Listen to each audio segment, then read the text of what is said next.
Good afternoon. I'm Mark Allen with Gaber.io, and I'm here today with Ramzi Maalej, the CTO of Veamly. I got the name right and the company wrong. Veamly. How you doing today, Ramzi? I'm good. Thank you, Mark. Well, good. I'm glad you could join us today. Thanks for joining us. Very near and dear picture to my heart behind you. I've always, living in the Bay Area, I've always liked that. I've actually been to the Marin Highlands there. Have you? Well, I live in the Bay Area, but I am a long-time traveler. I'm originally from Tunisia. Okay. And I spent 9 years in Canada where I did my master's degree and I worked a little bit. So then moved to New York to work with ThoughtWorks, and after that, co-founded Veamly. And this is what made me move to the Bay Area, where I'm enjoying like the sun, the beach. yes, except Also, today, as you know, it's raining. yeah. I mean, yeah, COVID is exceptional, but yeah, I know. Yeah, it was last Sunday. It was 75 and sunny. So for mid-January, that's not so bad. So, and I have to ask, have you been to that spot in Marin Highlands? I've actually been where that picture was taken. Have you been there yet? Yeah, I've been there 2 times. Mm. Not that much. I go from time to time fishing, so I got to see like a couple of beaches here. They're really awesome. Yeah, very nice. So you've gone over basically your experience, and it's interesting, you coming from Tunisia, Canada, New York, and San Francisco. That's quite a varied various places you've been to. And you've been how long you been in the Bay Area? I've been in the Bay Area for 3 years now. Okay. But there is a trend, so I'm always going west. So. Oh yeah. Well, Hawaii's next, right?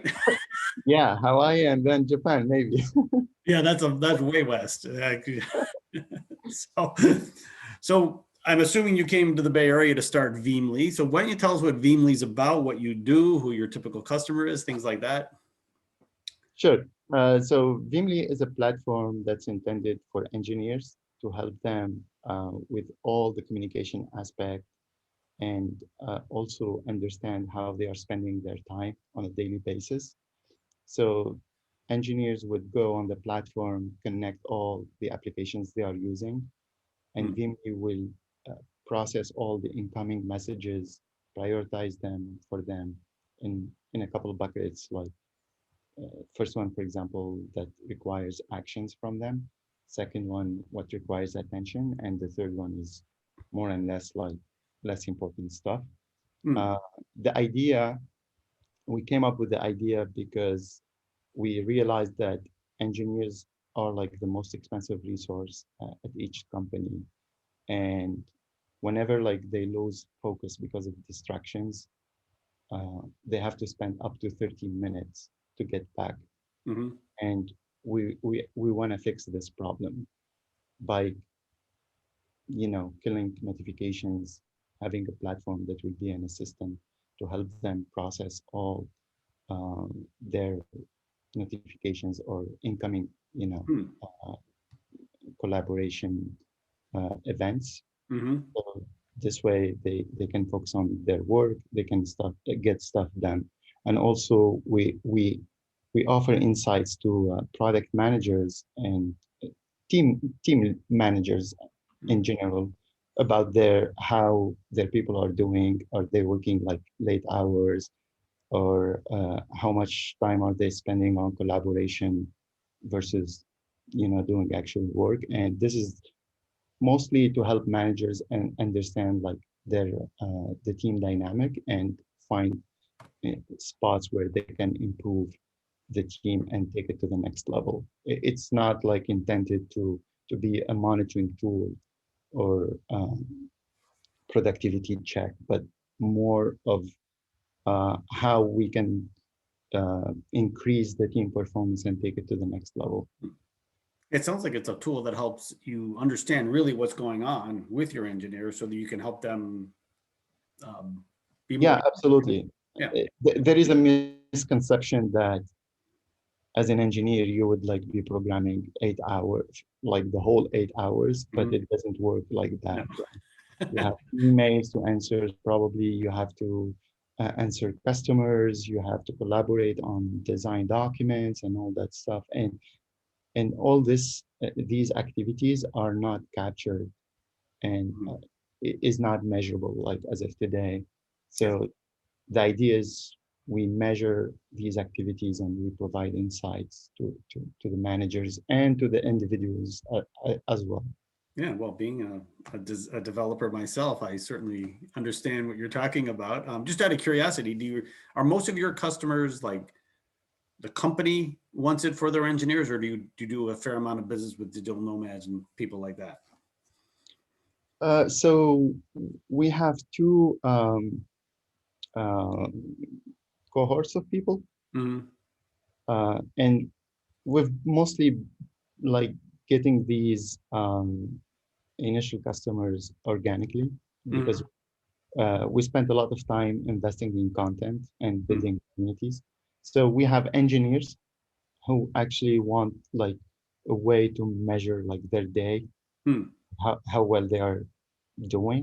Hmm. And we've got managers who want to understand like What's going on? Yeah. what's going on, how much time like my team is spending on this and that, and like to get a way to quantify this. Yeah. Well, having been a developer in my life, I know when people have said, "What are you doing all day? Well, how come this isn't done?" And if you could actually show, "Hey, this is how many times I was interrupted during the course of the day," Yeah, that actually would be a good tool for engineers, right? exactly.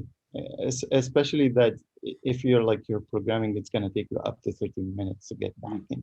Yeah, people don't realize that if you're really honing in on something and you get interrupted, it's hard to get back. It takes, I'll believe you that it's 30 minutes. I mean, I've heard different I numbers. mean, the study is like, Yeah, I mean, studies say it's up to 13 minutes. yeah, The more like the task gets technical, the yes, more it gets closer to the 30-minute yeah, because a boundary. lot of times you have to go back and start from the beginning many Yeah, times. yeah, yeah.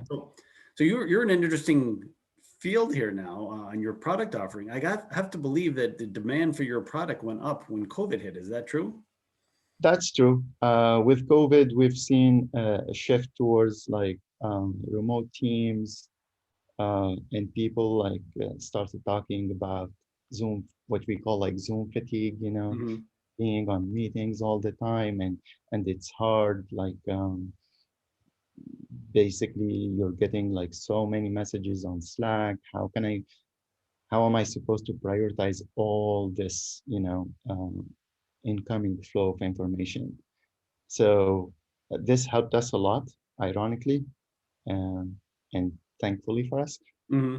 And so we've seen like an increased interest in getting the product and starting pilots with companies. That's great.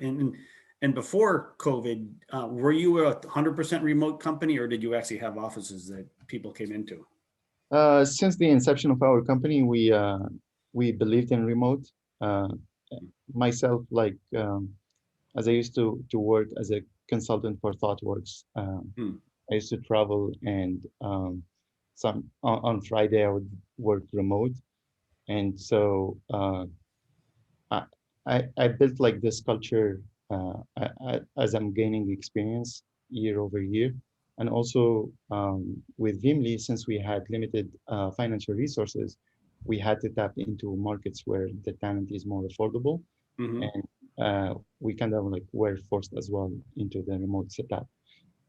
With that said, we implemented like a framework so we can set these people up for success.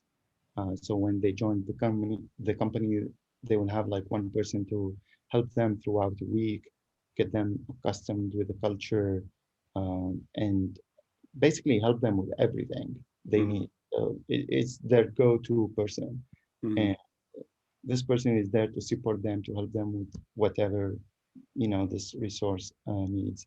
And also, we have this virtual bot on Slack that organizes donuts. So it picks randomly people and asks them to spend like 5 minutes, to Hmm. socialize and talk.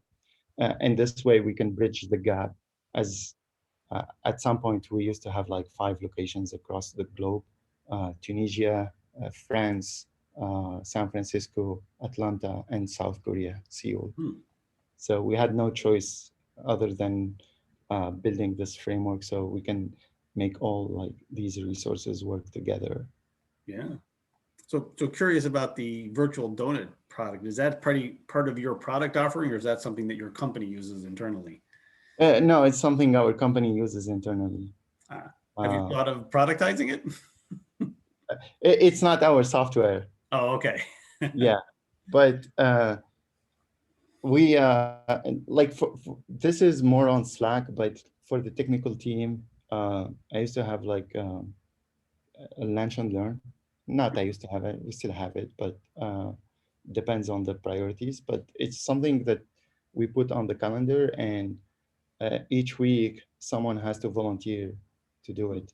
So Oh, it's not interesting. always the same person, and they can talk about anything they want, just something they feel like it's worth sharing with the team, and spreading the knowledge.